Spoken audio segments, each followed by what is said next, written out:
Friends, कैसे हैं आप लोग। आज मैंने कई सारे वीडियो बना चुका हूं ऑन व्हील ऑप्शन स्ट्रेटेजी के बारे में, या ऑप्शन व्हील स्ट्रेटेजी, कुछ भी कहे उसे।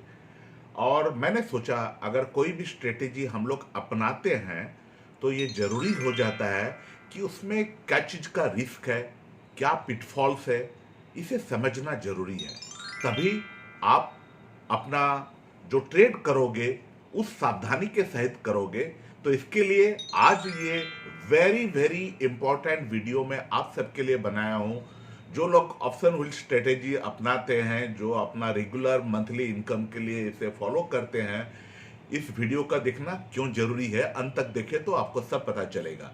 मैंने ये भी बताया हूं इस वीडियो में कि पिटफॉल्स क्या है, रिस्क क्या है, नंबर 2 आप उसको अवॉइड कैसे करें, और नंबर 3 मेरा अक्टूबर सीरीज के लिए कौन सा फेवरेट शेयर है जिसमें ये ट्रेड अपनाऊंगा या अपना चुका हूं। तो ये एक आपके लिए एक बोनस रहेगा। अंत में मैं बताऊंगा कि which are my favourite share for October series. तो चलिए दोस्तों, शुरू करते हैं ये जानने के लिए risk and pitfalls of option wheel strategy and how to avoid them. Risk and pitfalls in option wheel strategy.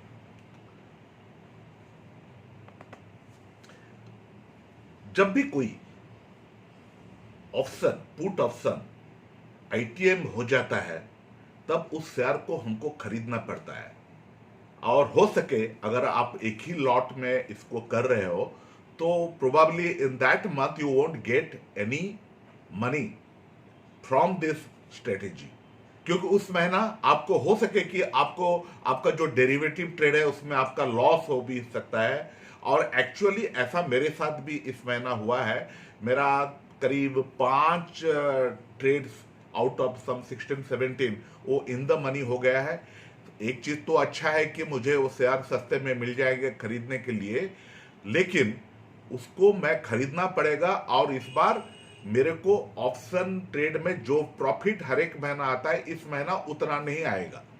और इस तरीका जब आईटीएम में कोई भी आपका ऑप्शन आ जाता है तो उसको कैसा, उसका क्या स्ट्रेटेजी अपनाएंगे, इसके लिए मैंने लास्ट वीक में एक वीडियो बनाया था एसबीआई का एक शेयर का एग्जांपल लेते हुए। मैंने उसका लिंक वीडियो में दे चुका हूं, आप उस वीडियो को देख लीजिए, तब पता चलेगा अगर आपका कोई ऑप्शन अगर इन द मनी हो जाता है तो आपको करना क्या है। और जैसे कि मैं बार बार कह चुका हूं, जब आप ऑप्शन व्हील स्ट्रेटेजी करते हैं, अगर कोई put, cash secured put cell करते हैं, तो आपके पास उतना पैसा होना जरूरी है। नंबर 3, अगर आप एक पैसा कमाने के चक्कर में एक लाउजी शेयर को आपने सेल कर दिया, तब हो गया छुट्टी, आपको कोई पैसा नहीं मिलेगा। और अगर वो मार्केट नीचे चला गया, उसका शेयर प्राइस, हो सकता है कि कई सारे दिन तक कि उसका शेयर नीचे गिरते जाए और आपको उतना प्रॉफिट ना मिले by selling it's covered call option. तो चलते हैं, अब देखते हैं आगे क्या है। Covered call at A loss is a opportunity risk. ये मैं क्यों कह रहा हूं, मैं आपको एक एग्जांपल दूंगा। आप देखा होगा रिलायंस शेयर पिछले कुछ दिनों से करीब 6-7 महीना हो गया, बड़े जोर से आगे बढ़ते जा रहा है, खूब काफी ऊंचा उड़ गया। मैं उसको फॉलो कर रहा था कि कब मैं पहले, सबसे पहले मैं 1000 का पुट उसका सेल किया था, जब उसका प्राइस 1200-1300 था। फिर उसके बाद 1200 का सेल किया, फिर उसके बाद 1400 का सेल किया, मैं 1800 तक भी गया। तो शेयर हमेशा ऊंचा उड़ते चला गया। और आज आप देख रहे हो it is more than 2300 Reliance का शेयर हो चुका है। तो मान लीजिए मैंने 1300 से वो रिलायंस का शेयर खरीद लिया होता, मेरा एवरेज कॉस्ट 1300 रुपया होता है, और मैं उसको कवर्ड कॉल 10% ऊपर नहीं, मैं 15% ऊपर अगर 1500 में भी बेचता, तो 1500 रुपया में बेचने से मेरे को जो कैश सेगमेंट है उसमें तो काफी प्रॉफिट होता है। लेकिन जब फिर मैं देखता बाद में कि भाई ये तो शेयर मैं 1500 में स्क्वायर ऑफ कर दिया था, अपना जो शेयर होल्डिंग में था 1300 में, तो अभी 2300 हो गया तो मेरा एक बहुत जबरदस्त अपॉर्चुनिटी चला गया, तो वो आपको दुखी करेगा। ऐसा सिचुएशन इस तरीका के ट्रेड में आ सकता है। मैं आपको इसमें इसके बारे में हिदायत दे रहा हूं, कॉशन देता हूं। अब देखते हैं ये जो कैश सिक्योर्ड पुट है, आप कब बेचना चाहिए। मैं तो बोला नीचे चला जाएगा, कोई लाउडी शेयर में नीचे चलाएगा, प्रॉब्लम क्या है, बट हम लोग देखते हैं, लेट अस अंडरस्टैंड कब बेचना चाहिए हमें। पहला चीज है when IV is high, implied volatility of a option series जब हाई होता है, that is the best time to sell a cash secured put. क्यों? इम्प्लाइड वोलेटिलिटी तब ज्यादा ऊंचा होता है जब कोई रिजल्ट आने वाले हो, या कोई न्यूज उस कंपनी का बारे में आने वाला है, या ऐसा भी हो सकता है कि मार्केट जब गिर गया हो। अगर उस समय आप उस कैश सिक्योर्ड पुट को आप सेल करते हो तो आपको प्रीमियम अच्छा मिलेगा। और इम्प्लाइड वोलेटिलिटी आप कैसे देखेंगे, मैं आपको दिखा रहा हूं अभी। अब हम आ चुके हैं नेशनल स्टॉक एक्सचेंज के ऑप्शन चेन में। वहां हम जाकर एसीसी पहले दिखा रहे सिलेक्ट ऑप्शन उसमें चलते हैं। अब देखिए इम्प्लाइड वोलेटिलिटी यहां लिखा है, पुट का, कॉल का इस तरफ है, पुट का इस तरफ है। So let us go check implied volatility ACC का ऑप्शन सीरीज में कितना है।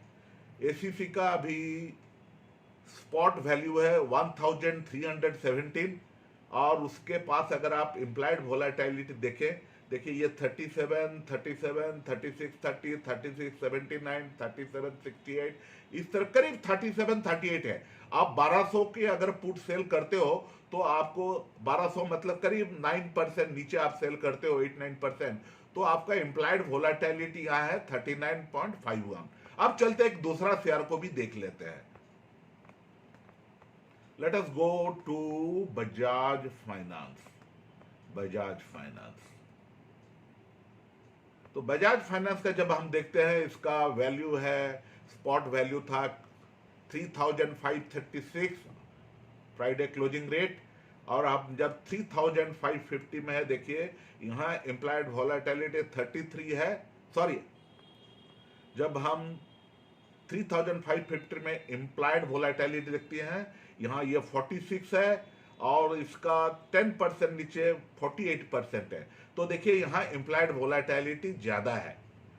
तो ये चीज को भी आप ध्यान में रखें। यहां अभी आपको ठीक से देख नहीं पाएंगे, ऐसा डिफरेंस है एसीसी और बजाज फाइनेंस में। अगर मुझे मौका मिले तो मैं बजाज फाइनेंस का कैश सिक्योर्ड पुट सेल करना अच्छा समझूंगा, एंड क्योंकि हो सके कि मुझे प्रीमियम डीके में, जब जिसको थीटा कहते हैं, प्रीमियम डीके में मुझे ज्यादा फायदा हो जाए।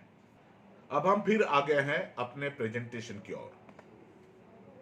फिर कब कैश सिक्योर्ड पुट सेल करना होता है, जब when the stock corrects and dips.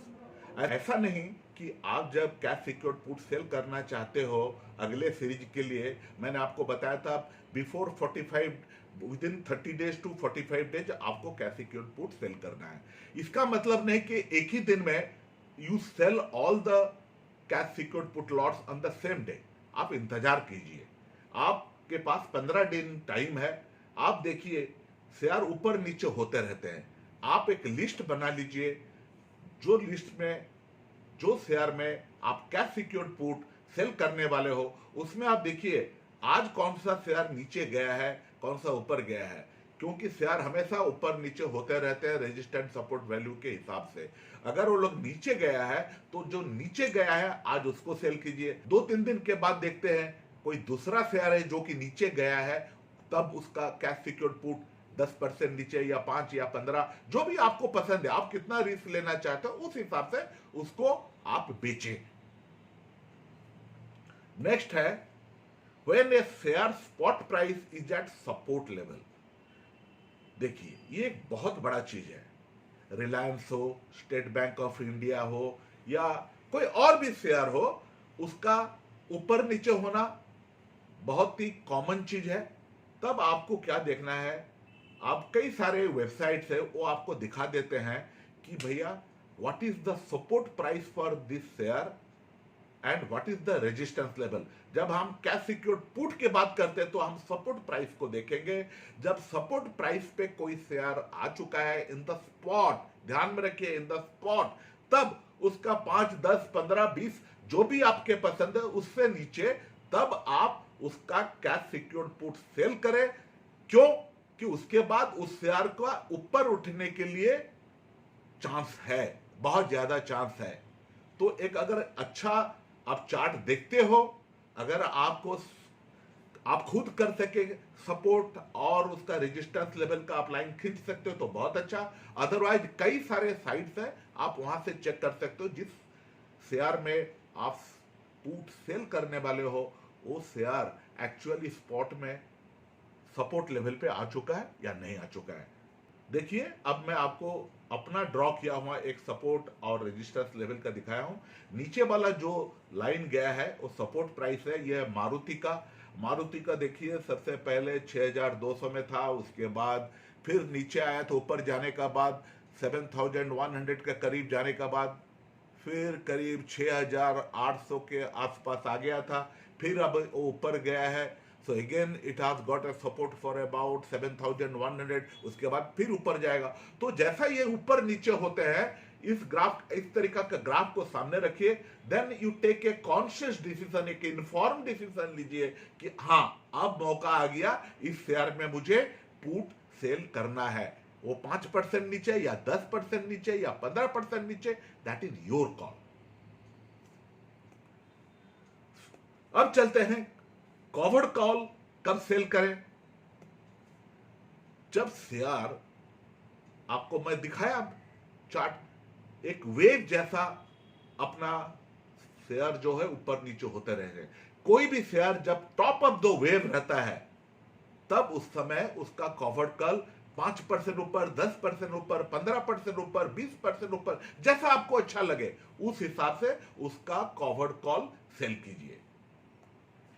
जब एक शेयर का spot price nears resistance level, जैसा कि मैं पुट के बारे में बताया था, सपोर्ट प्राइस का लेवल आने से आप उसका पुट सेल करें, उसी तरह जब कोई भी शेयर का स्पॉट प्राइस रेजिस्टेंस लेवल के आसपास हो जाए या उसको टच कर दे तो फिर उसके ऊपर में आप कॉवर्ड कॉल सेल करें। यह बात ध्यान रखें, आपका जो पुट सेल करना है, कॉल सेल करना है, थोड़ा वेट कीजिए, अंधाधुंध मत कीजिए, वेट कीजिए, मौका का आने का इंतजार कीजिए। अगर आप टाइमिंग करोगे सही तो पैसा कमाओगे बहुत ज्यादा। अब चलता हूं मैं कि यह बताने के लिए, मैंने पहले बताया था कि लाउजी शेयर मत खरीदिए, तो मैं आपको फिर बता रहा हूं कि मैं अपना शेयर कैसे सिलेक्ट करता हूं फॉर ऑप्शन व्हील स्ट्रेटेजी। पहले चीज, मैं मैनेजमेंट और गवर्नेंस को देखता हूं कि जिसका मैनेजमेंट का अच्छा रेपुटेशन है, गवर्नेंस इशूज के बारे में कुछ आया नहीं है, पिछले 5 साल 10 साल में कभी कोई इशू नहीं हुआ। जैसा कि मैं आपको बता सकता हूं कि एचडीएफसी रहा, आदित्य बिरला ग्रुप रहे, या कुछ और भी ऐसा इस तरीके के कंपनीज हैं जिसके मैनेजमेंट और गवर्नेंस इशू में कोई प्रॉब्लम नहीं है। नंबर 2 है, ये लार्ज कैप होना चाहिए, क्योंकि लार्ज कैप शेयर में एक चीज होता है कि लिक्विडिटी बहुत अच्छा रहता है, हाई लिक्विडिटी रहता है। नॉट ओनली स्पॉट प्राइस में लिक्विडिटी अच्छा रहता है, और उसका जो ऑप्शन होते हैं वेदर कॉल और पुट, उसमें भी लिक्विडिटी अच्छा होता है। लिक्विडिटी अच्छा होने से क्या होता है, उसमें जो स्प्रेड में जो गैप है वो कम होता है, तो आपको उसमें नुकसान ज्यादा नहीं होता है। तो आप जब चाहे उसमें से अंदर आ सकते हो, बाहर जा सकते हो, मतलब सेल कर सकते हो, बाय कर सकते हो। अगर कोई शेयर बार बार बैन पीरियड में आ जाता है तो वहां लिक्विडिटी का इशू आ जाता है, तो ये ध्यान में रखें। स्पेशली लिक्विडिटी का इशू मैं आजकल जो देख रहा हूं वो आ रहा है कि आईबी, हाउसिंग फाइनेंस, आइडिया में आता है, कभी कभी कैन बैंक, बीएचईएल, ये सब में आ जाते हैं। कंसिस्टेंट ग्रोइंग परफॉर्मेंस के ऊपर मैं इसीलिए जोर दे रहा हूं। अगर कोई शेयर हर एक साल, हर एक क्वार्टर अपना जो रिजल्ट है, अपना जो परफॉर्मेंस है उसमें इंप्रूवमेंट करता नहीं है, तो हो सके कि वो बहुत दिनों तक नीचे चले जाए और आपको घाटा होगा। तो आपको ये भी देखना चाहिए कि जब भी आप कोई शेयर सिलेक्ट करते हो उसका पुट सेल करने के लिए, हमेशा देखिए कि उसका ग्रोथ पिछले 4-5 साल से बहुत अच्छा है, क्वार्टरली ग्रोथ अच्छा है, तभी जाकर वहां अपना पोजीशन बेचे।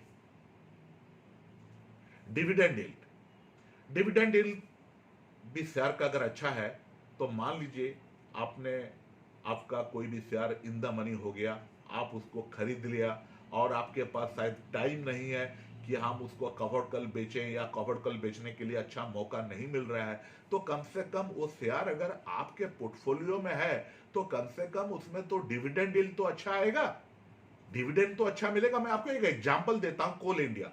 कोल इंडिया का जो डिविडेंड यील्ड है करीब 9% के करीब है। आपका बैंक में आप अगर फिक्स डिपॉजिट रखते हो तो उसका 6.1 से लेकर 7.5 तक आता है फिक्स्ड एफडी, लेकिन यहां कोल इंडिया का जो डिविडेंड यील्ड है 9% प्लस है। तो ये तो बहुत अच्छा एक चीज है कि जिसको आप खरीद ले और भूल जाए और हर एक साल कमाते रहे। लो और जीरो डेप्ट, ये एक अच्छा पहचान होता है एक अच्छा शेयर का, एक अच्छा कंपनी का, जहां डेट कम हो। आप देखें जैसे कि रिलायंस ने काफी सारा पैसा अपना स्टेक जियो का बेचकर जियो प्लेटफॉर्म का पैसा कमाने लगे, करीब more than 1 lakh crore they have collected. Share price कैसा उछाल मारा। तो ये एक एग्जाम्पल मैं आपको दिया। Avoid regulated and commodity dependent companies, not a blanket condition, ये मेरा ब्लैंकेट कंडीशन नहीं है, लेकिन देखिए कुछ शेयर है जैसा कि एविएशन, ऑयल के ऊपर डिपेंड करता है, ऑयल का प्राइस कब ऊपर जाता है कब नीचे जाता है, इसको कोई प्रेडिक्ट करना है। हम लोग जो इस स्ट्रेटेजी करते हैं, हम लोग कमोडिटी में मेरे को ज्यादा ज्ञान नहीं है, लेकिन मैं देखते रहता हूं कि भाई इतना उसका जो इम्पैक्ट रहता है एयरलाइंस के ऊपर काफी रहते हैं और काफी रेगुलेटेड है। भाई अभी आप फ्लाइट कर सकते हो, चला सकते हो, अभी नहीं चला सकते हो, इतने फ्लाइट चला सकते हो, उतना नहीं कर सकते हो, अभी आपका जो इनकम है, जो आपको जो पैसा दिया है उसमें ये वाला चार्ज नहीं लगा सकते हो। गवर्नमेंट का काफी रेगुलेशन इसमें है। मैं सिमिलरली शुगर इंडस्ट्री, तो इसीलिए मैं नॉर्मली कभी इन्वेस्टमेंट के लिए भी मैं एविएशन, शुगर, इस सब में कभी इन्वेस्ट नहीं करता बिकॉज ऑफ दिस रीजन। फिर देखिए वेदर वो जो शेयर आप खरीद रहे हैं वो सस्ता है क्या। सस्ता कैसा पता चलेगा कि देयर आर वेरियस टूल्स है, आपका प्राइस अर्निंग रेशियो, उसका अर्निंग पर शेयर कितना है, उसका डिविडेंड क्या है, उसका प्राइस टू बुक वैल्यू कितना है, ये सब चीज़ डेटा आपको इकोनॉमिक टाइम्स या आपका moneycontrol.com के साइट से मिल जाते हैं। उधर से आपको पता चलेगा कि कोई शेयर सस्ता है कि नहीं। लेकिन आप चिंता ज़्यादा मत कीजिए, मैं आपको खुद दिखाने वाला हूँ। मैं ये सब चीज़, ये 8 पॉइंट को ध्यान में रखते हुए जो अपना मैं टॉप 20 शेयर्स है उसका लिस्ट मैं दिखाने वाला हूँ आपको। ये है मेरा मेरा करंट फेवरेट है अक्टूबर 2020 के लिए, उसको मैं पढ़ देता हूँ। ACC, Asian paint, Aurobindo pharma, Axis bank, Bajaj finance, Bharat electronics, coal India, HDFC bank, Hindalco, Hindustan Unilever, ICICI bank, IndusInd bank, Infosys, Kotak Mahindra bank, Mahanagar gas, Reliance industries, state bank of India, Tata consultancy, UltraTech cement. आप देखिए मेरे, अगर आप इस 20 नाम को देखेंगे तो इसमें आप देखेंगे ज़्यादातर इसमें बैंक्स एंड फाइनेंशियल इंस्टीट्यूशंस है, एनबीएफसी है, उसके बाद आईटी है, फार्मा है और कुछ पब्लिक सेक्टर कंपनी है जो कि अच्छा करते हैं या उनका डिविडेंड डील अच्छा है